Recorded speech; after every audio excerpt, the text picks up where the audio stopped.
Like કરજો, share કરજો, subscribe કરજો. તમારા બાળકોને ખાસ ને ખાસ કરજો એ મારી નમ્ર વિનંતી છે. લાઈક ન કરો તો કાંઈ નહીં, શેર ના કરો તો કાંઈ નહીં, સબસ્ક્રાઈબ ના કરો તો કાંઈ, પણ તમારા ફેમિલીમાં ખાસ ને ખાસ વાત એ મારી નમ્ર વિનંતી છે.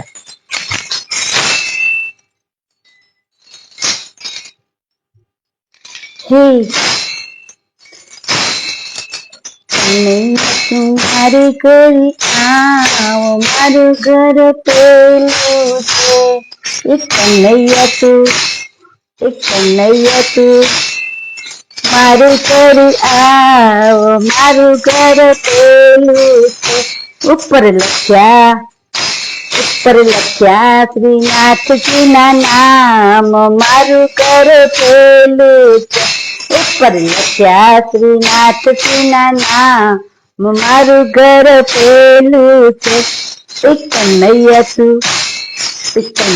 તું મારે ઘરે આવો, મારું ઘર પેલું છે.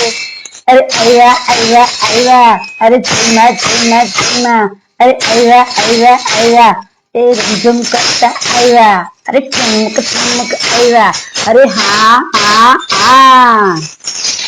ચાલો આપણે લેશું 16મી વાર્તા. કાલે બાકી હતી એ આજે પૂરી કરશું. આખી ગઈ નથી તો આપણે ટૂંકમાં લેશું, ફટાફટ લેશું. જો મોટી છે તો જાશે નહીં, નહીતર એટલે ફટાફટ વાંચશું.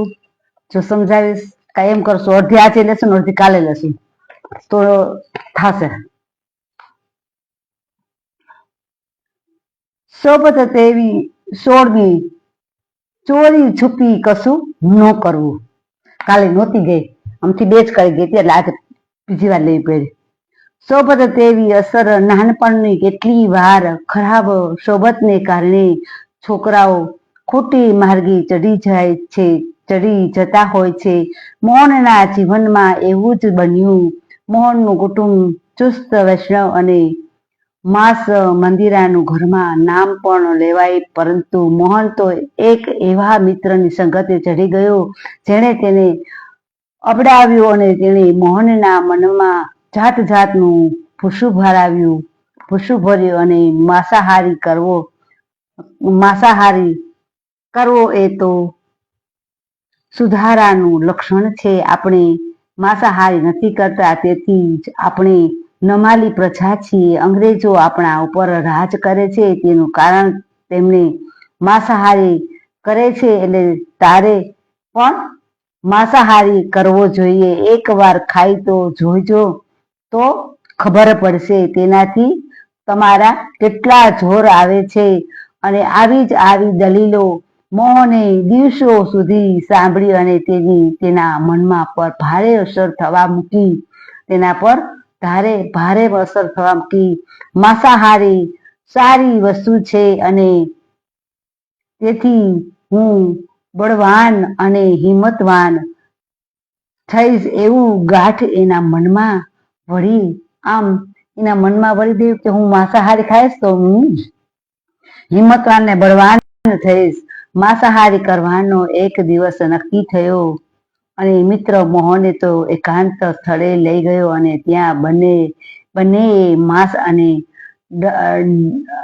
ડબલ રોટી ખાધા અને મોહને તો માંસ લગીર ભવ્યું, ચામડા જેવું લાગે, ખાવું પણ અશક્ય થઈ પડ્યું અને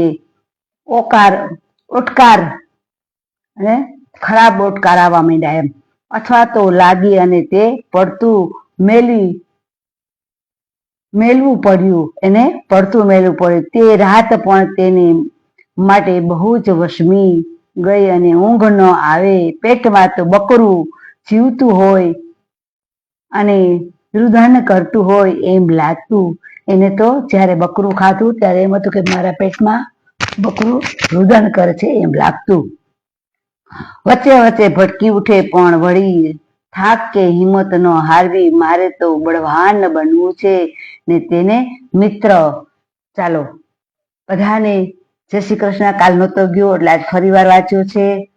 ફેસબુકમાં નહોતો ગયો પણ થોડોક 2 જ કરી ગઈ હતી, એટલા માટે મેં અડધો વાંચ્યો, અડધો કાલ વાંચ્યો. બહુ મોટો છે તો જાતો નથી, એટલે આજે ફેસબુકમાં વયો જશે. બધાને જય શ્રી કૃષ્ણ. તમારા બાળકોને, વડીલોને, બીમાર હોય બધાને શિવ પુરાણ વચાવજો. એવું નથી કે શિવ પુરાણ જ વચાવજો, તમે કોઈ બી પુસ્તક વચાવો, કોઈ બી ભગવાનના, તમે જેને માનતા હો દેવસ્થાનને એના નામ લ્યો, પણ થોડુંક ભગવાનનું તમારા ઘરમાં રાખશો તો ઘરમાં રીધિ સિદ્ધિ રહેશે અને શાંતિ રહેશે.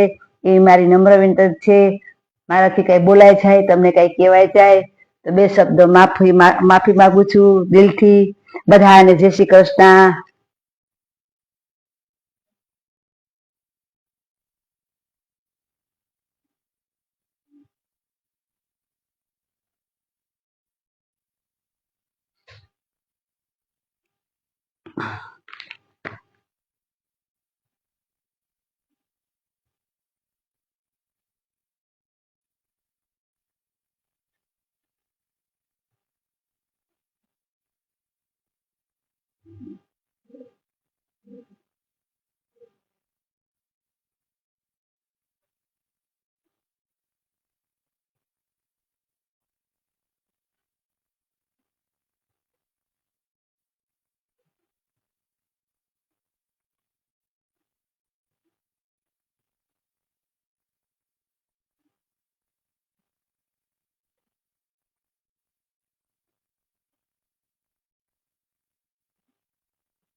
બધાને